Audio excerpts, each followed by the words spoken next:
Guys, a quick video today. We have a new update, DJI Fly 1.5.10. I'm testing this on the iOS version.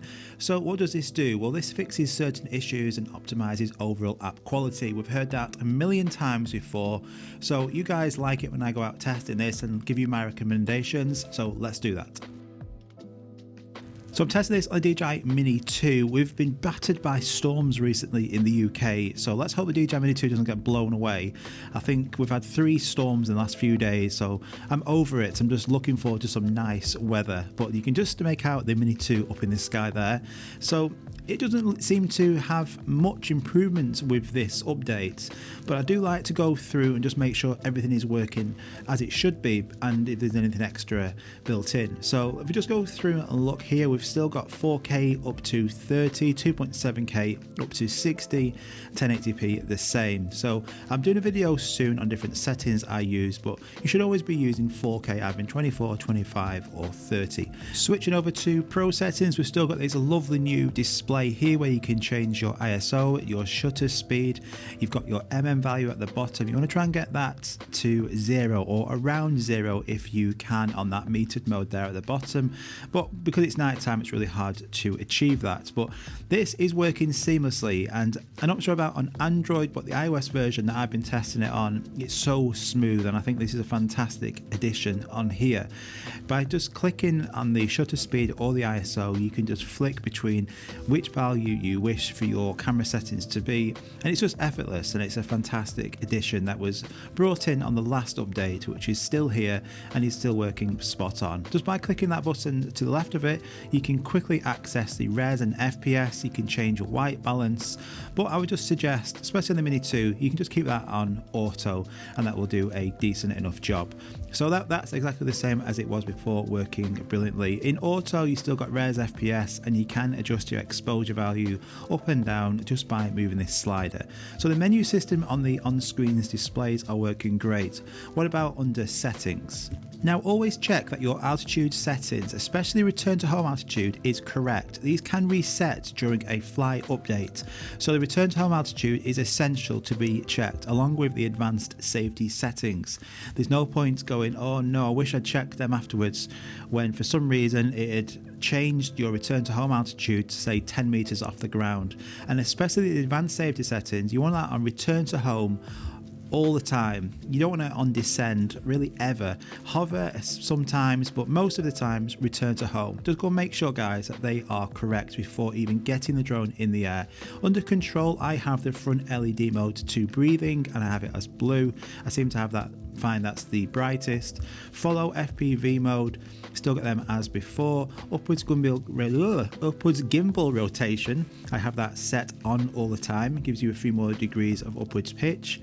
Gimbal calibration, we know I do this all the time, but strangely enough this seems to be much better. If you've got an iPhone, you can have your phone charging ability on. That's still there. That's good to see. You can have that on or off. And then button customization. Unfortunately, nothing new here. I would like to be able to have more options on here. So here you can click tap or double tap, and then this will bring up one of these quick settings here.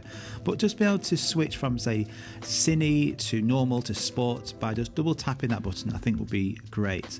So camera, I always have the grid lines, these two set here, so make sure they're on if you have them as well. Everything else within the menu system, from looking on here and testing it out today, everything's the same. Transmission is the same, everything's good, and it's good to see that I also, if you notice, got 22 satellites spot on really fast, so that is good. Now bear with me because it is low light, but I'm going to be testing this again in really high winds. We still have this storm today, but just going to be testing out like I normally do in normal, sport and cine, just to make sure that we don't have any performance issues, any glitches, any things of it crashing, any fly update problems, in which case then I wouldn't recommend you guys going out and upgrading. Now this isn't a huge upgrade, doesn't seem to bring anything that will come with any firmware updates, but I find this and the last update that DJI have done, especially on iOS, and I haven't heard many problems from Android users, that this is a really stable app. I love how all the icons on the screen stand out more in the new bold font. I like that new Pro Mode box that comes up. Everything is looking good on the DJI Fly app.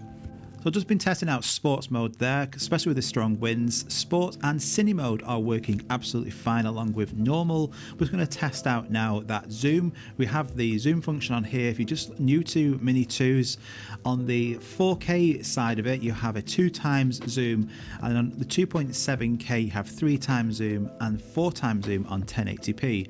So you can either click on the zoom button or you can slide in with the gimbal wheel, and then you can slide in. So right up in the distance there is the tower. So we'll switch now to 2.7K, and then just by zooming in smoothly and out, you can then zoom into 3 times. You can see there's quite a lot of noise, so don't be using that a lot, especially at night time, because it's not good. But in the daytime, it's definitely a fantastic feature. And 4 times zoom there.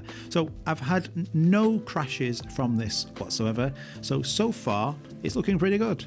So the zoom function is working great there. All the on-screen display systems are working great to the touch. The attitude indicator is working well as well, nice and responsive. It's brilliant. Let's just check out photos as well. I'm not going to do quick shots because I will lose the drone, but photos, we've got auto and pro. You can slide and change all the settings on here to your heart's desire. But just while I'm changing and going through these, just from testing out other unnamed drone manufacturers, the DJI drones are outstanding when you come back to them, just how good they are. I mean, this is in strong winds today on the DJI Mini 2, a 238 gram drone, and it just look how stable it is. It's not swinging side to side. If you look at the attitude indicator, it's getting blown about quite a bit, and that is super still. It's really impressive how they handle such strong winds, and that's a great advantage of buying one of these DJI drones. Okay, so quick shots, I'm going to leave it there. We've seen quick shots a million times, and I do like this drone. I don't want it to end just yet and go into the sea, so we'll leave quick shots for another day, but we haven't got any new quick shots. But as regards to actually the performance of this, it worked just as well as the last one. There's nothing new on here, but that last one was a fantastic update which brought some new clearer responsive icons on the screen with that new pro settings on here, a nice new box. Everything is working brilliantly. So I'm glad it stayed the same. This update doesn't bring any extra performance issues to myself, but hopefully if any of you guys were having issues or bugs, then this has resolved them for you. So go and check it out. 1.5.10 is now available. Let me know in the description down below if you're liking it, if you're not liking it, and I'll see you all guys really soon. Bye bye.